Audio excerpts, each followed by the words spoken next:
26వ అధ్యాయము. మీరు విగ్రహములను చేసుకొనకూడదు.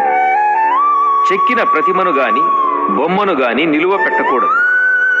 మీరు సాగిలపడుటకు ఏదొక రూపముగా చెక్కబడిన రాతిని మీ దేశములో నిలుపకూడదు. నేను మీ దేవుడనైన యెహోవాను.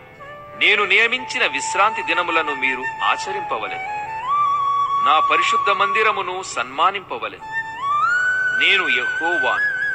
మీరు నా కట్టడలను బట్టి నడుచుకొని నా ఆజ్ఞలను ఆచరించి వాటిని అనుసరించి ప్రవర్తించిన ఎడల మీ వర్షాకాలములలో మీకు వర్షమిచ్చెదను.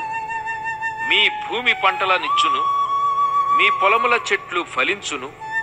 మీ ద్రాక్ష పండ్ల కాలము వరకు మీ నూర్పు సాగుచుండును. మీరు తృప్తిగా భుజించి మీ దేశములో నిర్భయముగా నివసించెదరు. ఆ దేశములో నేను మీకు క్షేమము కలుగజేసెదను. మీరు పండుకొనున్నప్పుడు ఎవడునూ మిమ్మును భయపెట్టడు. ఆ దేశములో దుష్ట మృగములు లేకుండా చేసెదను. మీ దేశములోనికి ఖడ్గము రాదు. మీరు మీ శత్రువులను తరిమెదరు. వారు మీ ఎదుట ఖడ్గము చేత పడెదరు. మీలో 5 100 మందిని తరుముదు. 100 మంది 10,000 మందిని తరుముదు. మీ శత్రువులు మీ ఎదుట ఖడ్గము చేత కూలుదు.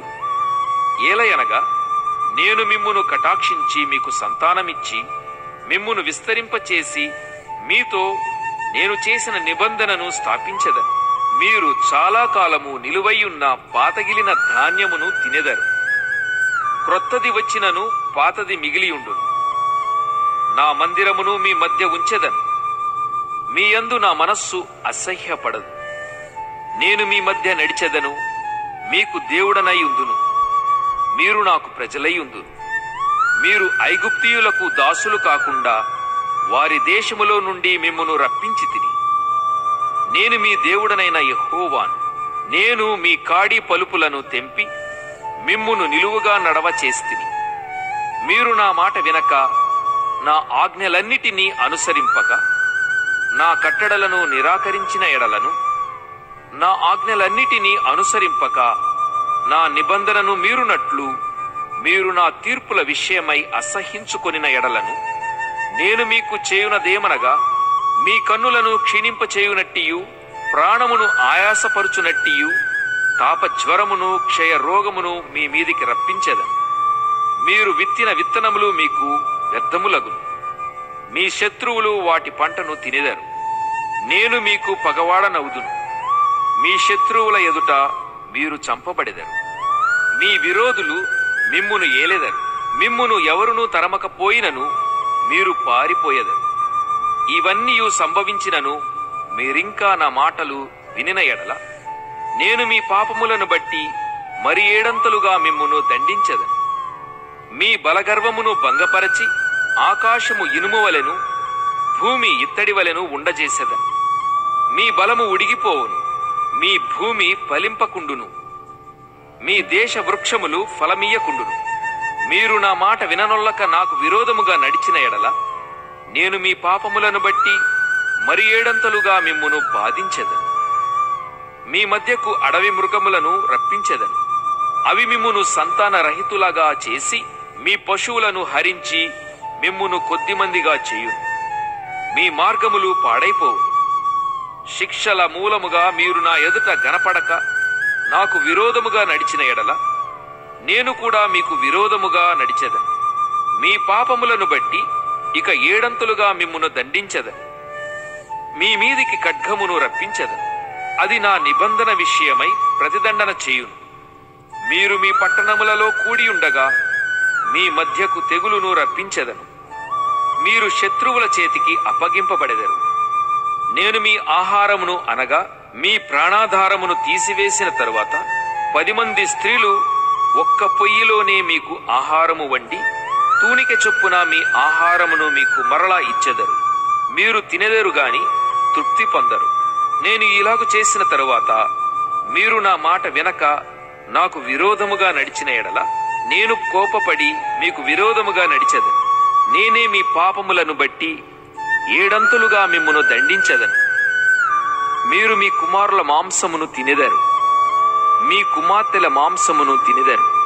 నేను మీ ఉన్నత స్థలములను పాడు చేసేదను, మీ విగ్రహములను పడగొట్టెదను, మీ బొమ్మల పీనుగల మీద మీ పీనుగలను పడవేయించెదను.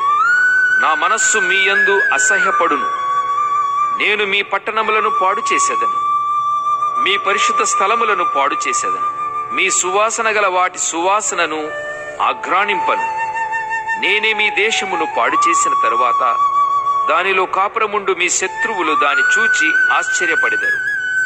జనములలోనికి మిమ్మును చెదరగొట్టి మీ వెంట కత్తి దూసెదను. మీ దేశము పాడైపోవును, మీ పట్టణములు పాడుపడును. మీరు మీ శత్రువుల దేశములో ఉండగా మీ దేశము పాడయ్యున్న దినములన్నీయు అది తన విశ్రాంతి కాలములను అనుభవించును. అది పాడైయుండు దినములన్నీయు అది విశ్రమించును. మీరు దానిలో నివసించినప్పుడు అది విశ్రాంతి కాలములో పొందకపోయిన విశ్రాంతిని అది పాడైయుండు దినములలో అనుభవించును. మీలో మిగిలిన వారు తమ శత్రువుల దేశములలో ఉండగా వారి హృదయములలో అధైర్యము పుట్టించెదను. కొట్టుకొని పోవుచున్న ఆకు చప్పుడు వారిని తరుమును. ఖడ్గము ఎదుట నుండి పారిపోవునట్లు వారు ఆ చప్పుడు విని పారిపోయెదరు. తరుమువాడు లేకయే వారు ఖడ్గమును చూచినట్టుగా ఒకని మీద ఒకడు పడిదరు. మీ శత్రువుల ఎదుట మీరు నిలువలేకపోయెదరు. మీరు జనముగా నుండక నశించెదరు.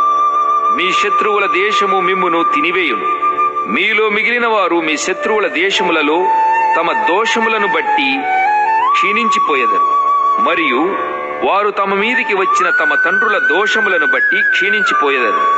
వారు నాకు విరోధముగా చేసిన తిరుగుబాటును, తమ దోషమును, తమ తండ్రుల దోషమును ఒప్పుకొని తాము నాకు విరోధముగా నడిచితిమనియు నేను తమకు విరోధముగా నడిచితిననియు తమ శత్రువుల దేశములోనికి తమ్మును రప్పించితిననియు ఒప్పుకొనిన ఎడల, అనగా లోబడని తమ హృదయములు లొంగి తాము చేసిన దోషమునకు ప్రతిదండన అనుభవించితిమని ఒప్పుకొనిన ఎడల, నేను యాకోబుతో చేసిన నా నిబంధనను జ్ఞాపకం చేసుకొందును. నేను ఇస్సాకుతో చేసిన నా నిబంధనను, నేను అబ్రహాముతో చేసిన నా నిబంధనను జ్ఞాపకము చేసుకొందును. ఆ దేశమును కూడా జ్ఞాపకము చేసుకొందును. వారి చేత విడవబడి వారు లేనప్పుడు పాడైపోయిన వారి దేశమును తన విశ్రాంతి దినములను అనుభవించును. వారు నా తీర్పులను తిరస్కరించి నా కట్టడలను అసహ్యించుకొనిరి. ఆ హేతువు చేతనే వారు తమ దోష శిక్ష న్యాయమని ఒప్పుకొందురు.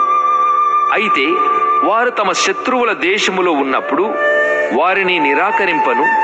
నా నిబంధనను భంగపరిచి వారిని కేవలము నశింపచేయునట్లు వారి యందు అసహ్యపడను. ఎలయనగా నేను వారి దేవుడనైన యెహోవాను. నేను వారికి దేవుడనై ఉండునట్లు వారి పూర్వీకులను జనముల ఎదుట ఐగుప్తులో నుండి రప్పించి వారితో చేసిన నిబంధనను ఆ పూర్వీకులను బట్టి జ్ఞాపకము చేసుకొందును. నేను యెహోవాను అని చెప్పుము అనెను. యెహోవా మోషే ద్వారా సీనాయి కొండ మీద తనకును ఇశ్రాయేలీయులకును మధ్య నియమించిన కట్టడలను, తీర్పులను, ఆజ్ఞలును ఇవే.